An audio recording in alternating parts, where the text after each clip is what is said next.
do me a favour, can you help? Love you too.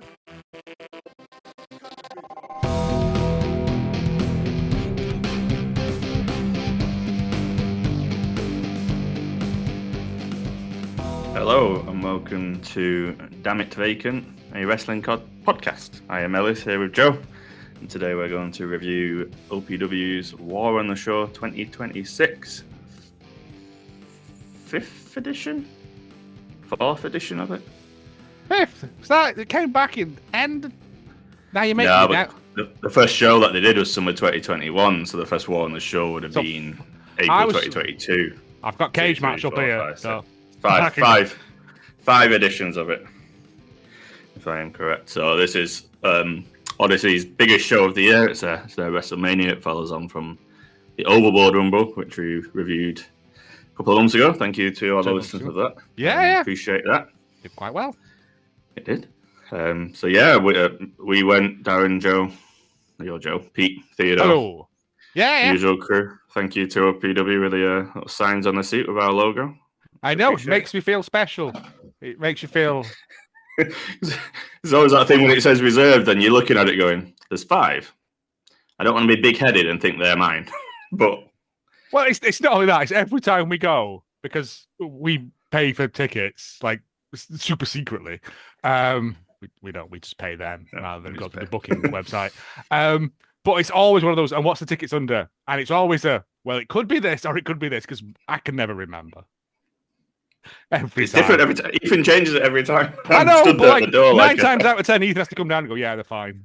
And he's got stuff he should be doing. He's stuff he should be worrying about. Not worrying about, trying to get in. Contracts to read and everything, as we'll get into. I do like his new... Yeah, it was, me too. Yeah, really good show. Stacked card. Fantastic card. Which we'll get into. The crowd was a lot. I mean, when we first got in there, I was like, there's only like 3 rows behind us there, which was really weird for that show. But I remember reading, they were saying that they were close to selling it all out and stuff. And I'm like, well, if you only put 3 rows of seats out, you will. And then weirdly, they kept bringing chairs out of the back. And I was like, all right, fair. No, I mean, it's fair. But genuinely, I think the fullest I've ever seen it. Yeah. Because when I went to the bar, there was like yay much space between the back row of chairs and the bar, and that's normally a fairly big area there. Like, so that's why I think I went to get during Hunter's entrance and that, and I'd gone to the bar to get us drinks, and I turned around, and I was like, "Wow, this is a cracking view." And obviously, I'm taking pictures for our social and that, and that's why I went to the back for the main event. I thought this will be a great shot of just the sea of people that was there. No, it was. I think, and it was all full as well. Like, all the way around, there was no gaps. There was some confusion on the front row, nonsense. Those lovely gentlemen who gave up their seats that time so we could sit together. There was, but it was fine. It was all sorted. They look nice lads. Yeah, but everyone's nice, aren't they? Well, most people. Well, yeah, yeah. Well, we're not. Yeah, we won't go into details on that, but just a friendly reminder of, if you go into a wrestling show, just act like a normal person, especially when you're at a family-friendly show. Yes, that was the key aspect of it. Was that family-friendly? Yeah. There are places to go if you want to shout profanities and stuff, but swearing's fine, right? That's fine. Call them a Wally Brain or worse, like that. But when it's derogatory terms and stuff like that, this cannot stand, people. And it's not up to the promotions. It's up to us as fans to make those people unwelcome there. Because it's family-friendly show. I can't have people yelling at us. My ears are not a toilet. Right? If you want to yell stuff like that, watch it at home. Right? If you can't behave, if you can't abide by the rules of that promotion, then you're not welcome there, as far as I'm concerned. It's not for me to say this, but it made me feel bad for the people that were around it who didn't say anything, but also for us who had to say something, and then all hell breaks loose. Like, but it's not the first time it's happened. I believe it was the same person. Yeah, and we want to credit to the OPW staff and talent. Like, obviously, Rick called him out during the match, but there was a Yeah, we were contacted, made sure we're okay, and let them know that it's been dealt with, Yes. and all that. So which is all you want. But the security lad who looks like the missing Drake brother, top lad. I can't remember his name. I have spoken to him, and I can never. I'm terrible with names, but yeah, big thumbs up for you. We spotted you creeping in, like yeah. crept It's in nice. behind, yeah. It's nice to know that someone was paying attention. Yeah. Yeah, and Ryan Hunter came over, talked to Yeah. me and that. But yeah, a bit like you, I was just like, he's already been called out by a wrestler, went quiet for a bit, continued, and I was just like, it's what's it called? So yeah, bystander effect and diffusion of responsibility. Of there's loads of people Someone around else will here, deal someone with will say something. I was like, well, they're not going to, and I'm sat next to two young girls here who are hoodwinked by what's actually being said, and I was like, no, we're not. Yeah. And then obviously I appreciated you backing me up. Oh no, because it's just like these things cannot stand. Like it's fine to get excited. That young lady that was sat there going absolutely, superb. She came out at 10. Like as soon as Rick Marcus started, she was at 100 miles an hour and did not stop for the entire match. And I was like, that's what you want. That's passion. I've never seen such passionate foot stomping in my life. Neither have I. Her slippers nearly fell off. But like, that's what you want. And you can boo them. Like, she hated Rick Marcus, but she didn't resort to calling him names. Like, it's just childish, man. Like, it's petty. It makes you look like a Wally. That was my thing. And then, but the rest of the show, my one beef with that thing was that it made me miss the ending of this 5-year match that I was looking forward to, because I was having to deal with this Burke. When I was going through the photos and go through an editing the next day, and I came across the video that made me actually turn around. I was like, oh, well, here's some video evidence, but it stops. Then my next video is literally 3. Yeah, that's the video. It's 3. And I said to RPD, I was like, I legit didn't see the end of the match. I saw the knuckle dusters, and then that was it. So he told me the sequence, and obviously I've seen it online since. Actually, no, I've not. I've not seen the spear. So no, me neither. We'll get to that. I know the sequence because they've kindly told it me. But yeah, I just wanted to flag that. Thank you to OPW, the staff, the OPW staff specifically, who were wonderful. And yeah, it's just that reminder. We love indie wrestling and go into it. It's a safe space though, and that's the key point. Cheer, boo, rant and rave, all you want, but bear in mind where you are. Right, yes. That's all it is. Absolutely. All right, let's get into this. I know sometimes you get lost in the moment, but this was a long and protracted thing.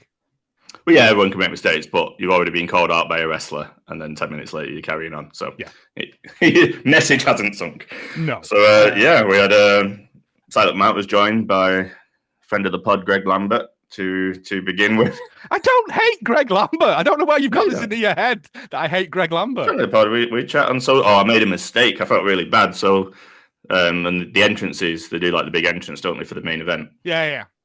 And I remember saying last year, like, Greg Lambert did him, and it was like really, it was a massive thing, wasn't it? Because I didn't know about him calling the boxing matches, like introducing. Yeah, no, it was the whole history of him in all of it. Yeah, and they did it again this year with the record. I like that as well, win-loss record, all that kind of stuff. Makes it feel like a big fight. Yep. So I put it on Instagram, like big entrance for RPD from Greg Lambert. Loved it. And then I've got Rick Marcus's one.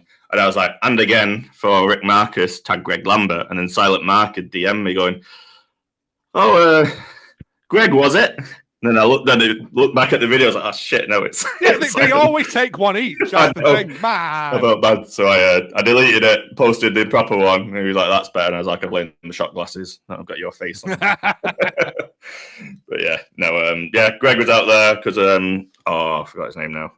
He's normally on commentary with Lucy, but is it Mark Adams, I want to say? Mark Adams, yeah. Yes, that's it. He was back on commentary. Yeah, I've not seen him in a little while in my time there. He's very busy. They're both very busy. They're all very busy. Good at what they do, that's all. Exactly. So, yeah. And we kicked off with a no DQ. Straight out the gate, I thought, all right. Dekker and Kollins. All right, I'm not going to save that for like main event first half. Oh, no, because everything on this card was like bam, bam, bam, bam, bam. Yeah, Dekker and Kollins. Like, again, this feeds into my whole thing about Morecambe fans being incredibly fickle. Less than 2 years ago, they hated him. And now, number one kiss boy. It's fine. Like, I mean, I love Dekker. I love Kollins. Oh, I didn't like Well, Collins wearing his stormtrooper gas mask though. he told him to put it back on when he took it off. See, that's funny heckling, right? I didn't say it very loud in case he heard me because he was stood quite close at one point because that kid was giving him grief for it, and I was like, don't get close to me because he is a unit of a boy. Yeah. But this straight out of the gate, it's like no love lost. Like they squared up. Dekker was yelling stuff at him at the start, and then the next thing I remember, they were on the ground slamming each other into the floor.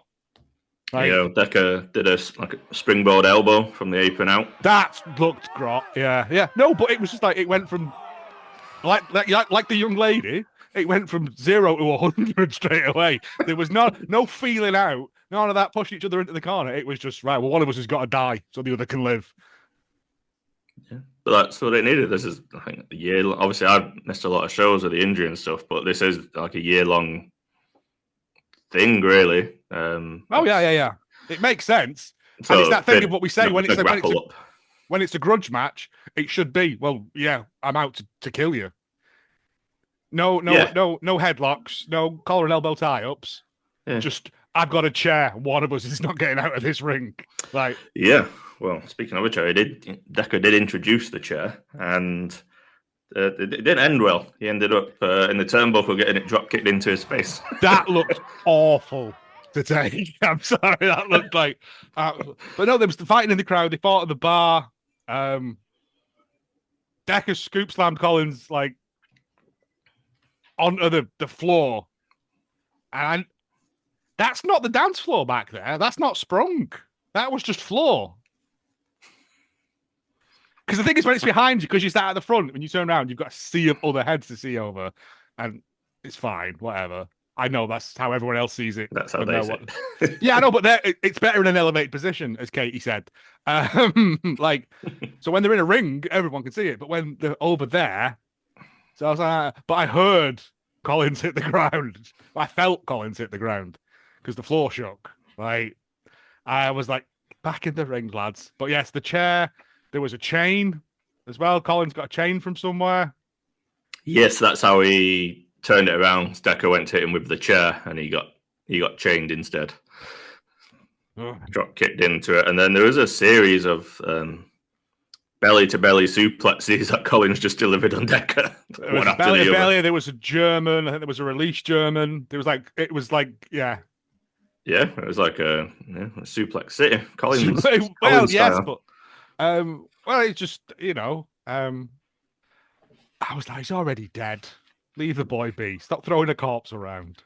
We got a pedigree very early on. It's not called pedigree. I forget what it's called now. It's not the Hangover. It's Hair of the Dog. That's it, yeah. We got a Hair of the Dog very early on. And then I was like, it's too early, Dekker. You can't go busting that out this early. Have you seen Kollins? He looks like he eats breeze blocks for fun. Like, pace it, but you can't pace it out because Kollins is coming at you. You got to do something, aren't you? So you throw everything and the kitchen sink at him, and sadly, it's not enough. Well, he tried to go for it again towards the end, which is when we got the Alhambra slam from Kollins. As you patented maneuver there, you can take that name. Ellis coined it, and I laughed way too loud. But yeah, no, I love that move. You don't see it very often. It's like that and the Louvez press. Like, yeah, don't get them a lot. And I love them because they're good old school wrestling moves. Like, but that looked awful. I like from a pedigree when they reverse it and they just flip them over the back as well. Like, yeah, well, this was from that pedigree position, and it got me thinking. Well, now, I don't think I've ever actually seen a pedigree reversed, like from Triple H with a Alabama slam, as it's actually called. Like, no, because it's normally just like, but it's a great way to reverse it. Sweet. There was a couple of things that happened on this show that I was like, ooh, I've not seen that before. Yes, 100%. Yeah, that was kind of the end of Dekker's resistance. He then got like Bryan Danielson stomped in the head I'm going to kick his head in. Yep, I'm Yeah, a big fan which of he that. did before Collins shouted in his face and then clotheslined him in the back of the head. He'd done it earlier and Dekker He had had kicked about out. 2 or 3 of them, and I was like, fair play, Dekker. Because one of them, my head would have fallen off. I've got a very weak neck. Just got to carry this big noggin around. But yeah, but it was the noise of it. That's the thing. It's like being hit on the back of the head with a leg of lamb. Like it's just. And sadly, yeah. Dekker was like helped out of the ring the night previous at Salford. He got beaten down there as well, so I think he may be taking some time off to heal up and stuff, which is fair because he's been a constant presence at Odyssey pretty much since the inception, hasn't he? Like, there's not been many shows he's not been in a match, so I'll miss him if he's going for a little bit, but absence makes the heart grow fonder. True. I say this, it'll be their next show. Yeah. Just get a message when this comes out going, selling. No, I mean, yeah. Yeah. Selling. I don't have access to the Instagram for obvious reasons. The shenanigans. The first of a few Ethan Edwards. First of many contractual shenanigans over the course of this show. Yes, we had a viral connection, which was half a viral connection. Hopefully, Omega Luke's children got chicken pox instead of Instagram. Hopefully, they're okay. Yeah. First and foremost. It's good to get it out of the way as a kid. It absolutely is. Mm-hmm. So Lucky stepped in place. Brave of him. The viral connection. Because if someone said to me, do you want to go up against Reese and Rogan? Nah, I'm all right. You and Danny Boy Johnson? Even so. I'm all right. Got a bad leg. But God bless Lucky. I'd like to see a bit more of Lucky, to be honest. I think he's got something about him. I do. Like Holloway, because it was the Overboard Rumble last year, I think we first saw him.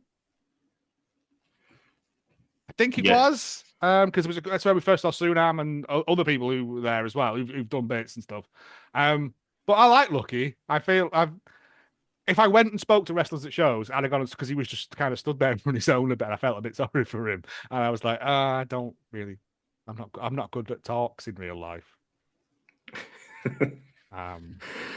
Well, yeah. So we had that. The expectation was it was Reese and Rogan who are the new champions as of the last show. And it was not Reese and Rogan that appeared. Was it? We had Rogan. Blake. We had Rogan and we had Mason Blake, who, if you remember from the last show, came out to help Reese and Rogan win against the Viral Connection, costing them their championships. And then you know how old he is? He looks, I'm going to say 23. Well, I'm assuming his Instagram bio is up to date, and the reason I think it is up to date is because it says 1 times Odyssey Tag Team Champion. That would go on. What is he, like 8? 17. Shut up. He looks about okay. I was going to say he looks about 40. He doesn't look about 40. God, so he can't even get served in pubs. No, because obviously Rogan's making a big thing about him. I think it was his debut or something. Yeah. Nice to see he took all that tape off his ass as well. But yeah, this was the thing. Greenwood was like, well, no, because the tag champions are Reese and Rogan, Yorkshire Tough. Sorry, yeah. So you know this isn't going to be a title match. I also noticed that Omega Luke must be the one who has possession of the bubble gun. Because there was no bubble gun, and I think there was some disappointment in that. But they're still dancing. But and then this was the best bit. Ethan comes out. Ethan Edwards, former general manager, until Isaac Wynn cost him his job. I think that was the story. It's been a while. I need to go back and rewatch them. in his lovely his lovely coat. On his way to teach substitute geography. No, and then he come out, and I hope this is Ethan's new gimmick of just being like an absolute goblin, of just coming out and going, well, actually, because according to the contract that was there, the belt is held by Yorkshire Tough, not Reese and Rogan. So we're freebirding this. I didn't know, because he actually made Greenwood read it, didn't he? He said, who's got the belt? Yes. So anyone who was a member of Yorkshire Tough, in the same way that anyone who was a member of the New Freak Show or anything like that, I mean, I like a free bird rule as much as the next man. And I thought this kind of allows for chicanery. And I'm a big fan of chicanery, as we know. Hijinks. But by the same thingy as well, if Danny Boy Johnson and Lucky had won, would Lucky have vacated that belt to hand it to Omega Luke? Like, yeah, that was the one thing I did think about. I was like, the team over there's not the team I was thinking anyway, but they were challengers. Team over there's to put together as well, but at least Mason Blake and Rogan are in like a stable. That's the word, isn't it? 100%. Good addition. Good addition. They team very well. When he's very around, yeah, still in his jeans. I mean, the little girl's next to me like, why is he in his jeans? Because he's cool. Because sometimes you don't need a leotard. Sometimes you just show up in your gear, and that looks better sometimes. Like Sandman, probably not a great example. You know, Sandman's fighting he's inviting Invisible Man. Is it? Sandman, from like ECW. Like, yeah. He got attacked on a TV show by him. I'll send you the footage. It's tremendous. It's just an old man falling over. No, this match, right, again. Danny Boy and Lucky, again, as a put together, still had like a bit of synergy about them. Lucky ate a lot of stuff in this match, right? Because they waiting to give Danny Boy that hot tag. Right. And when he did, but like Rogan, like even my brother said to me, he's so good at just being a shithouse. Oh yeah, love it.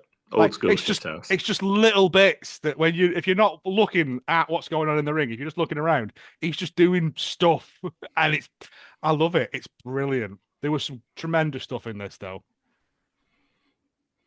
Yeah, and I thought Mason complimented it very well as well in terms of the shit hours. Like one point when he's like, run around and get him, so stop the hot tag, all that kind of stuff. I always love a dive pull off the apron. Yeah, it's good. Classic, man. But still one of the best sequences I've ever seen. I can't remember who it was against at OPW. Was that one when it was someone dived? Act 2. Act 2, that was it. And they dived and he caught the ankle. Unbelievable. Yeah, tremendous stuff. That was the day of the one tooth, wasn't it? Why has he got one tooth? It's a gum shield. That makes more sense. Rogan's sent on as well, like is great. Like it looks like full body weight coming on here. Was this the one? Was there like a coup de grace in this? No, was that something else? Because I remember again my brother going, "Fucking hell," like that under his breath. I think it was something else. I might be wrong, but yeah, that's one of them who's I've always been like, I just don't know how it does not hurt. I think it does hurt. You can limit the impact, but still a person falling on you. Feet first into a point. Yeah.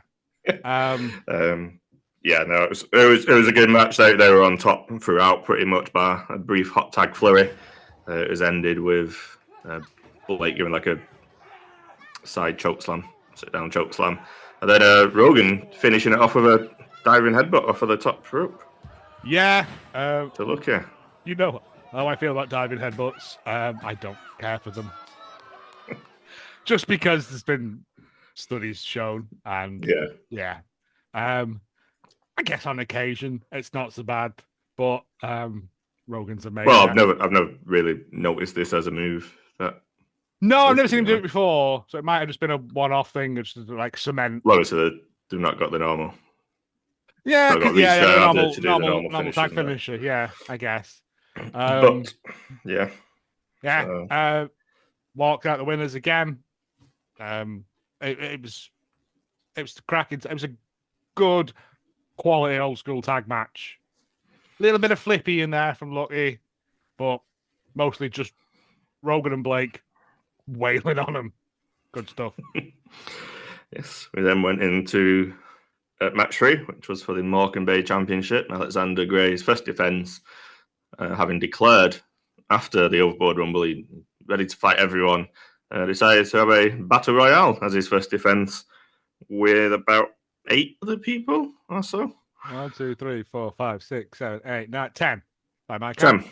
About 9 including him.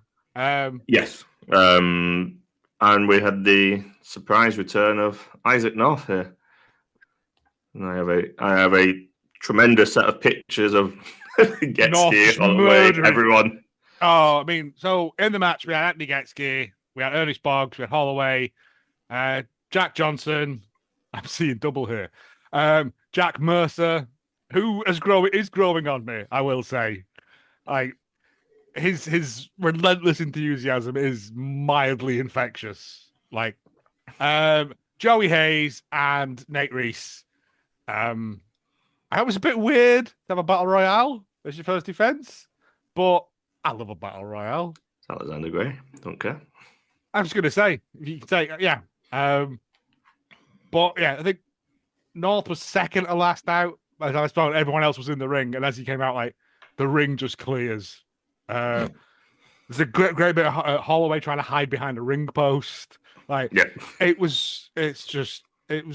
mean, I preferred him with his hair because he looked more wraithy, but like this, he just looks like a like Wishmaster. Like, it's terrifying. Yeah, it is. One person who wasn't perturbed was Alexander Gray. He just strode out past him, held that belt up proud. I think he said on Instagram he's not afraid of bullies, so he does not care. Yeah, there's a lot of quick eliminations. Kicked off to clear the ring. I mean, to clear the ring some would say the intros were longer than the match itself, but that's the nature of it. It's not a rumble. It's a battle royale, so you can't have 10 people in a ring because you can't do anything. It's just people in the corner kicking each other. Like, you need to clear out space. And the start was fun with Getsky and Holloway. Like, we're the only tag team in here, and they're like, it's not a tag team match. Yeah. And then they squared up twice at North. He just hit them. And I've seen a picture of, was it Holloway's picture?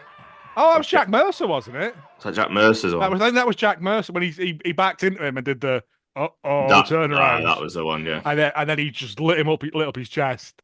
And Jack Mercer's soul left his body like Doctor Strange. Yeah. Yes, that was it. And not only did he get hit by him, but Getsky was just bounced around the ring, getting punched by various people. I love Getsky. He's I mean, everyone in this match is a top guy. It's nice to see Jack Johnson back. I think he's been gone for a little while as well.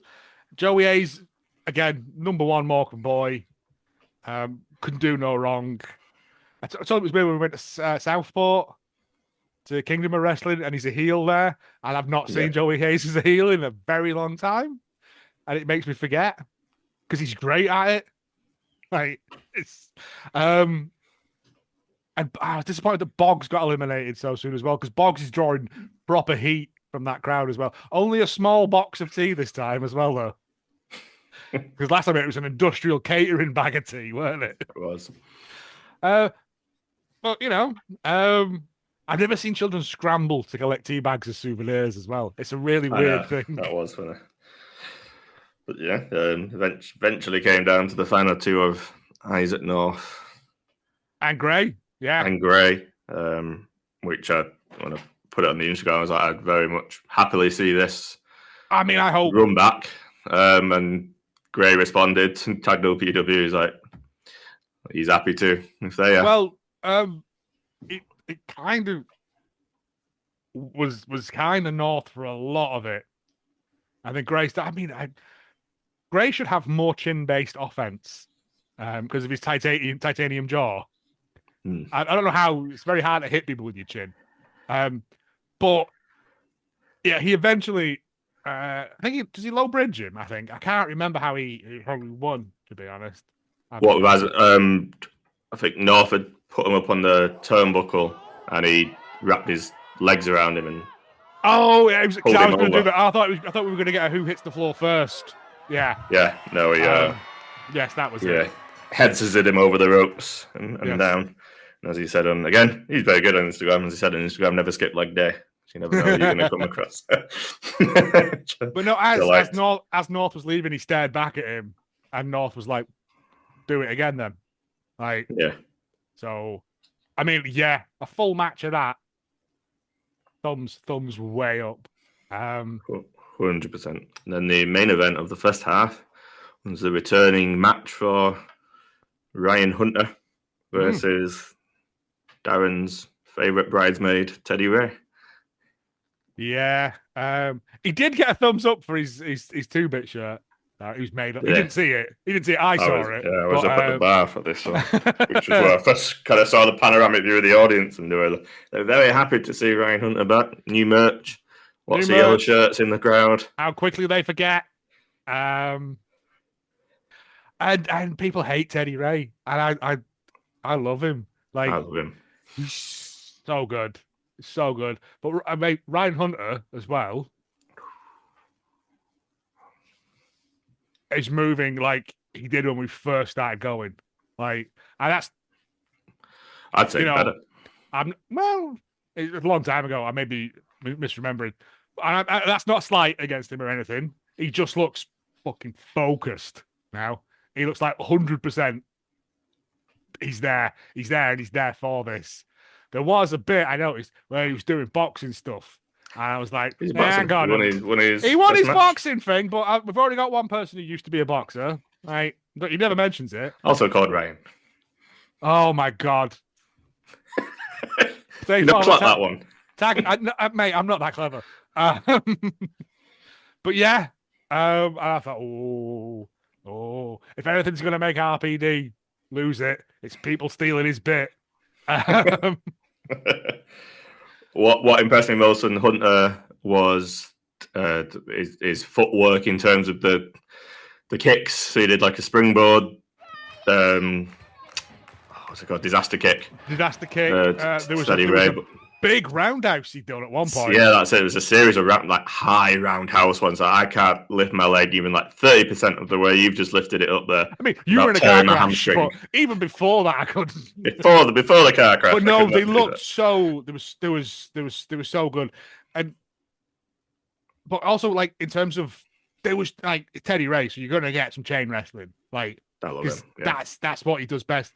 But Ryan Hunter was right with him through it. Like, he's just, I'm excited to see him back. Like, because he feels like, right, we're doing it proper this time now. Right, yeah. But again, I love Teddy Ray. Was on top for a lot of this. It's actually fairly back and forth, wasn't it? It was, yeah. No, it was good. Like I said, there was a lot of chain stuff. We got one of the old school, love it when they're getting up off the floor, heads against each other. Yeah. Going up. I think I heard you go, yeah, boy, at that point. Again, certain things I love. That is one of them. They're holding your arm down while you're being choked out. The 1, 2, 3 of that. Love that because it's stupid. Yeah. Yes. The small things. This I've just come across the video. This was the coup de grace. Teddy Ray delivered it to. Right. Oh yeah, I remember. Get down off there, you silly boy. Yes. Yeah. Right. We got a couple of attempted. We got one attempted Hunter's arrow way too early. Teddy Ray pushed him off. Like, it's. I know this is the third one, isn't it? Actually, yeah. It's their third one. This has been years in the making as well. But again, I could take another one of these very easily. No, that's superb. And then they finally got the Hunter's arrow to win it. But no, it's a great match. Good to see Hunter back. I'd love to see Teddy find his way into like a Morecambe Bay title picture or something and have a little run. Yeah, I'd be okay with that. So I think he's yeah.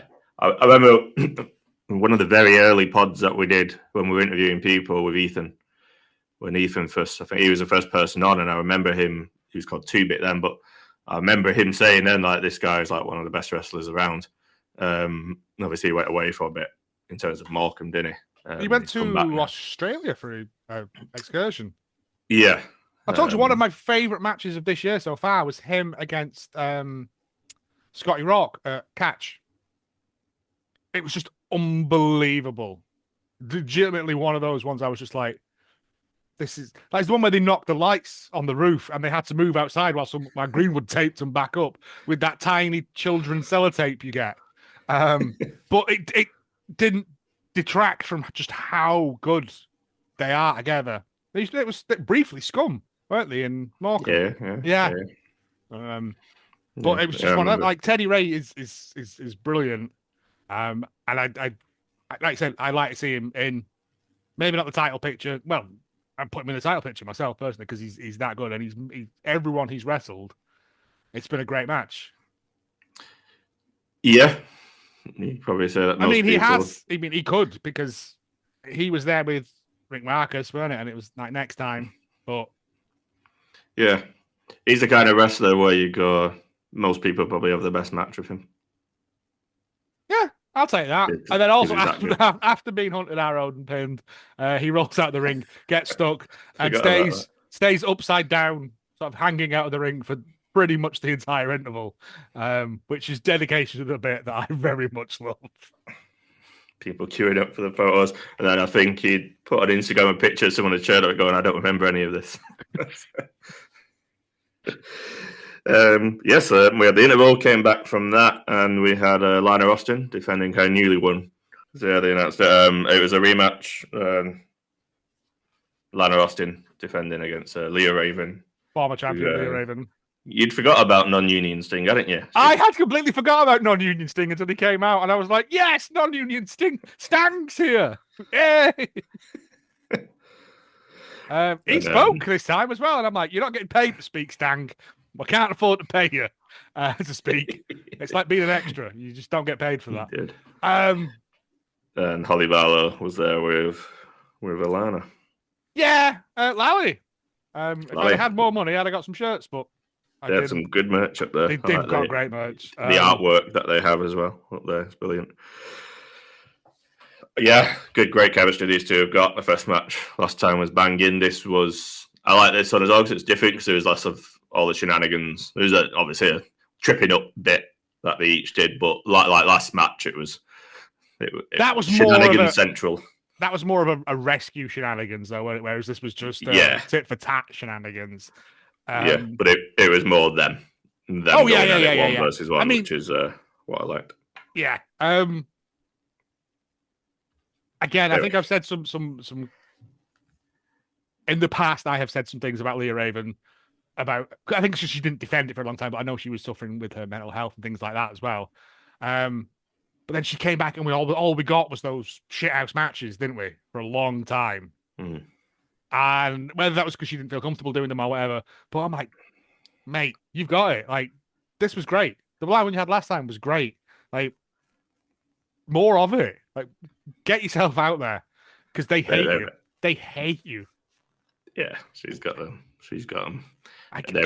Just be the millstone around Lana Austin's neck now. Like, yeah. Just be that constant thorn in her side, and I'll be a very happy boy. They were hitting each other hard. There was some gross stuff in there. And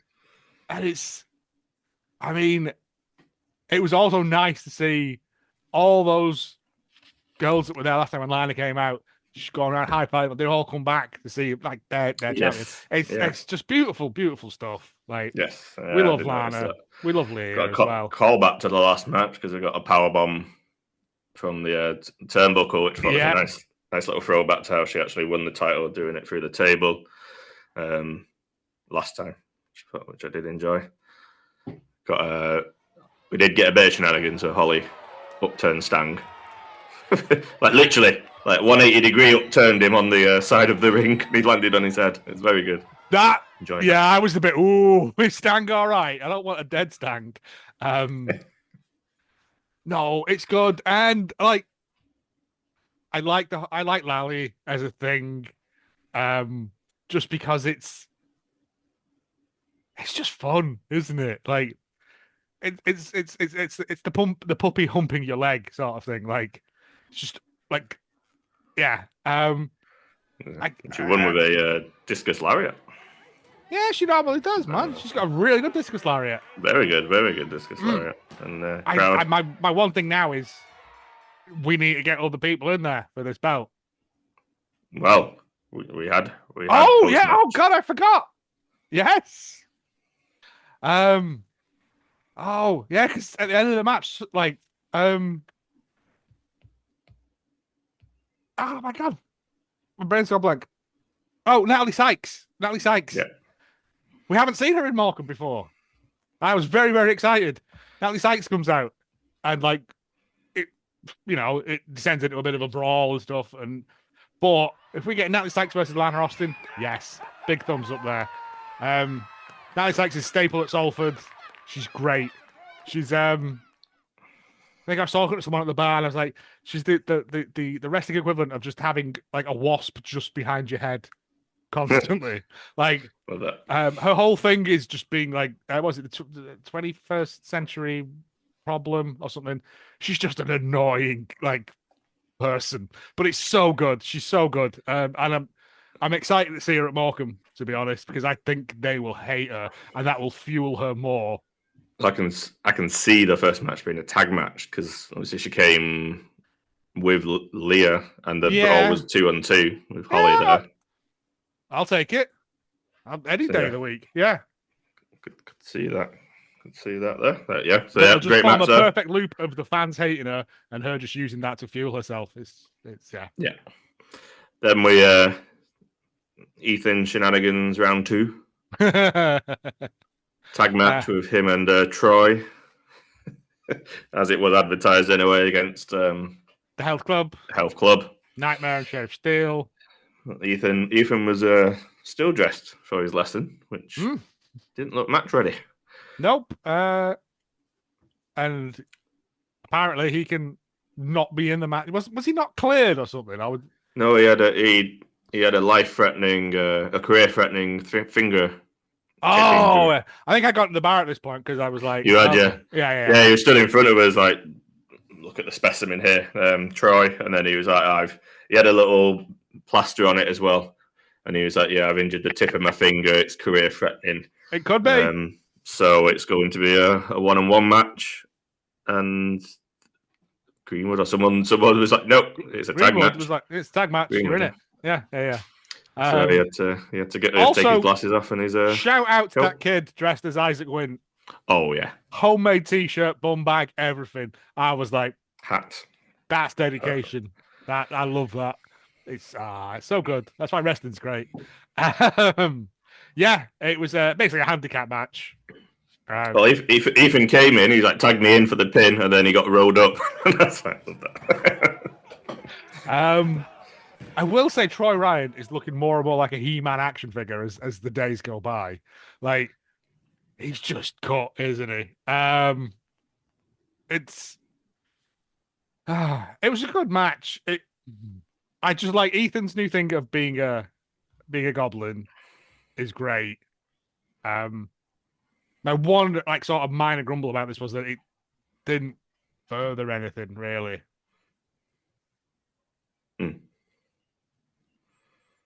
Like it was a great match. Like, don't get me wrong, but everything else on this has fed into something else further down the line. This just felt like a placeholder. Yeah. Which is not to take away from it. I'm not, having a go against it. But when everything else is like that, yeah, sorry. Yeah. And the finish was like a Roman Reigns. Stack them. Stack them like cornbread, yeah. Yeah. He took out Sheriff Steele first with, again, not sure what his finisher is. called, but then he repeated it on Nightmare, that landed on top of Sheriff, and then he just pinned them both. Yeah. I mean, poor Nightmare. I mean, if it's just going to lead to Ethan and Troy against Yorkshire Tough at some point, because pay for that. Not to disrespect you, Ethan, but you will die. They don't care. They will kill you to death. And you've got so much to live for. Yeah. That was my one minor gripe about the whole thing. The match itself was tremendous, but at the end of it, I was like, well, now what? Yeah.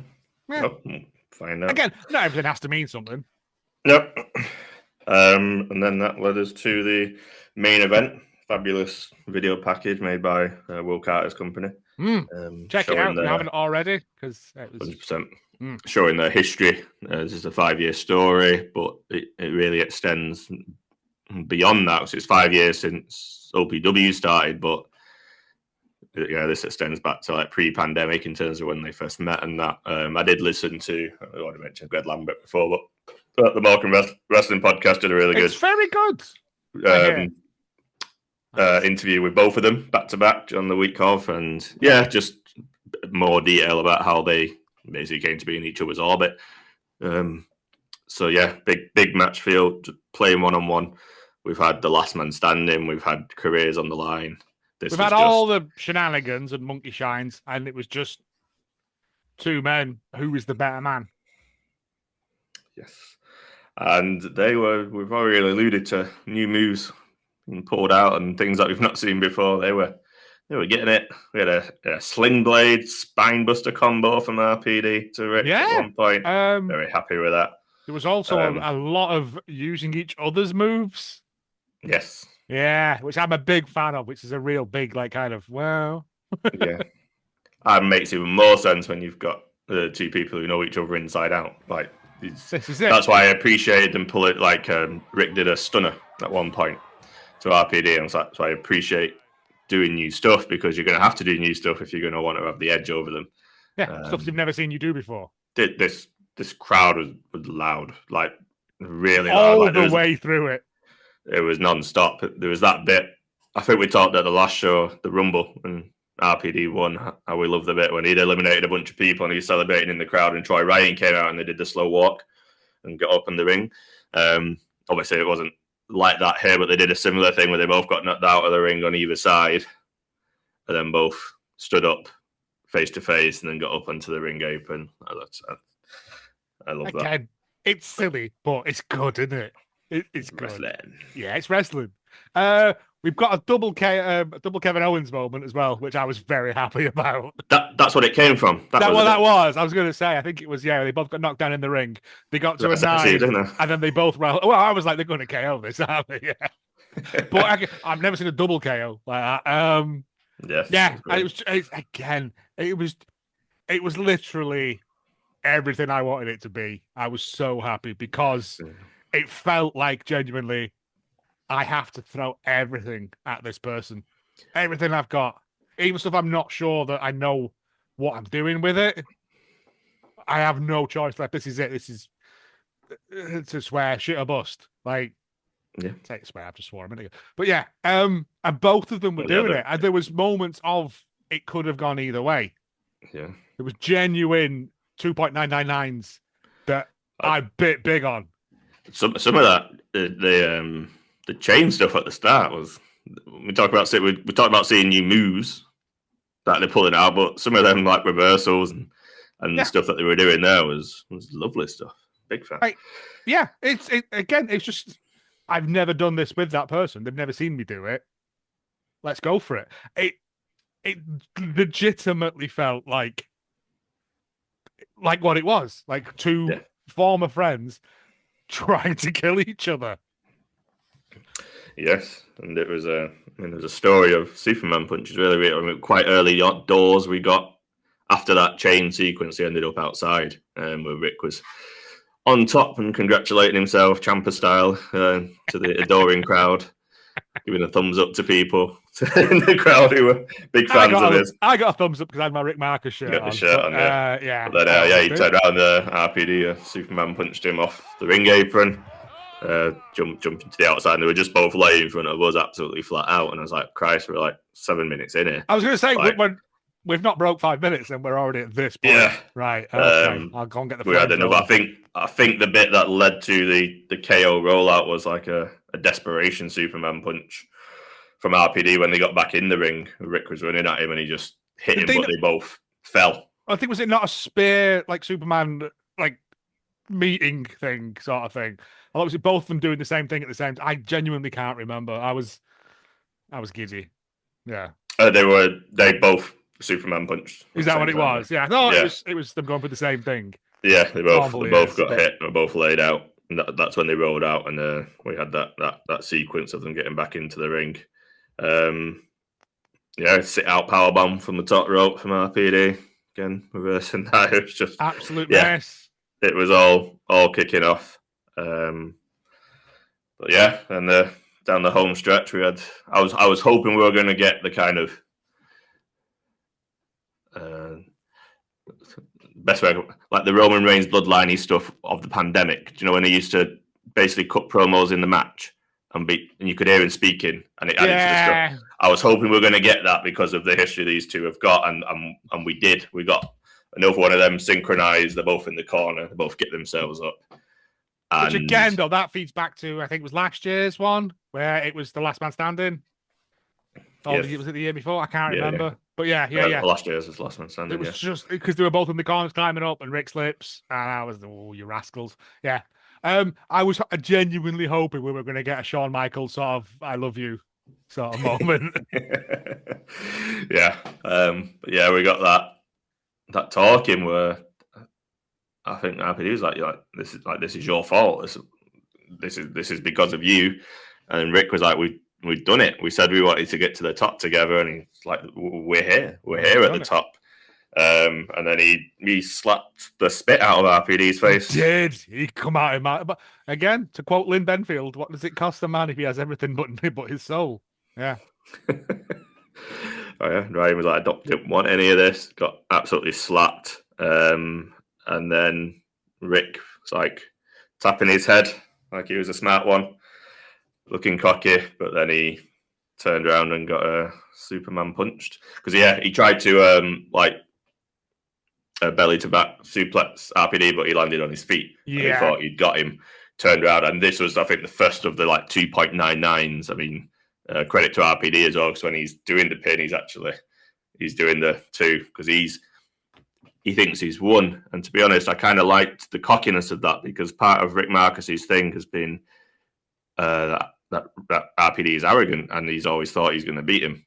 Going back to that first one when he was like, "Don't put your career in the line because I don't want to end it."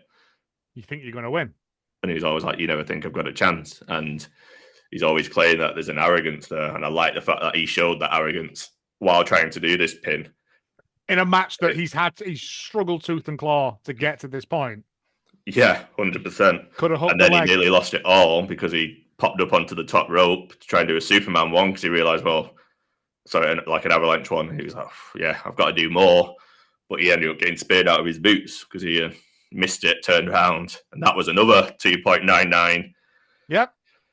Well, you see that Rick wasn't counting it though, was he? No, Rick was just rolling him up. Like a full on roll up, like legs fully over. Up. Yeah. Yeah. Which again, I like that. And then that led to the finish sequence, which I'll fill you in on. So I don't know what you got up to. I'll do my excited faces. So yes, after Ryan had kicked out of that, Rick went and got some knuckle dusters from under the ring because I remember that. Yeah, they both got to that point of what else can I do to hit win them with this? Everything. Yeah.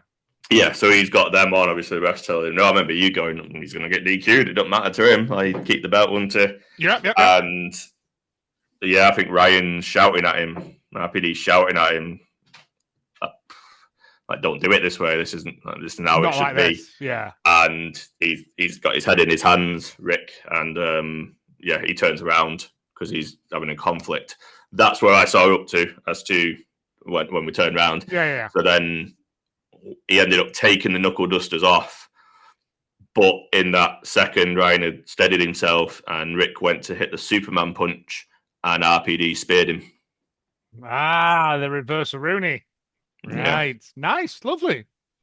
And then, the 1, 2, 3. So I love the other reason I love that is because I think you use like video game analogies, like when when someone hits someone else's finisher, it's not OP'd, is it? So it always gets kicked out of. Yes, normally. I love the fact that he actually did lose. But again, it was whoever hit the next move, really, wasn't it? That's the way I read it, and that's why Rick went for the knuckle dusters. It was because I have to put him away, because if he hits me first, I'm done. Yeah, and I suppose if you really were analytical in that, that's the way I read it as. It was like we've thrown everything we have at each other, our whole entire arsenal at each other, and all we can get is 2.99. I have to stop this, whether it's by DQ or whether it's by like knocking him out. Either way, it's done. That's the way I read it. But, I'm the same. But I think what it ended up doing, if you think of like the psychology of the match, because you would expect Rick to win with a spear, obviously. That's his finisher. It's turnaround. By putting them on, it's a bit poker, isn't it? He'd shown his hand literally, like this is the move I'm going to do. Yeah, I like you don't put a knuckle duster on to hit a spear, do you? So that allowed RPD then to be like, well, he's going to come at me with that. I can counter that with a spear. Yes. Because he has been countered by that in the past by Rick. Got the 1, 2, 3. Celebrating, obviously, crowd going absolutely mental. And I don't know if you noticed it. It was very subtle. They had a moment when they looked at each other. And on the Mark and Wrestling podcast, they both got asked, "Are you going to shake hands at the end?" Greg Lambert was like, and they were both like, "I can't really see that happening." But they did have a moment, and Rick he gave him a nod of approval, if not respect. Yeah, you did it. You were the better man. Yeah. Because that's 3-0 on War on the Show. Yeah. He did beat him in an unsanctioned match at Panic Station, I think it was. After he'd retired. But yeah, there was that nod of approval from Rick of I had nothing left. I had to resort to that. Yeah, no, it makes sense. It makes beautiful sense. It was like I said, a tremendous show, and I wish I'd have seen the ending, but it is what it is. We can't go back.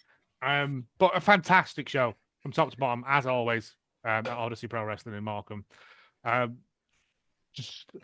It's just one of those places that we say this every time we do these, but it genuinely feels like magic. It feels like there's no place like Markham in terms of wrestling, because the crowd are they're not jaded old men like us. They're people who are 100% believe that good should win and the evil should be vanquished, and it's so good because that feeds you. You find yourself buying into it. You really do. If you've never been, get yourself along to one. You'll have the best night. Even the lager behind the bar is drinkable now. Again, I'm honestly, Pro Wrestling haven't put a foot wrong in a long while. Like, even when it's those shows that are between shows, like, you know what I mean? It can't always be 100 mile an hour, but there's a reason why things are happening. And yeah, get along to one if you can. So the next show is on the Mutiny. 6th of June. Mutiny, that was it. Thank you. It's on Saturday, the 6th of June at the Alhambra Theatre. Alhambra Live in Morton. Ticket. I don't think there's any front rows left. There's some second rows. No, they were going quick. But I think they were all going on that night, to be honest.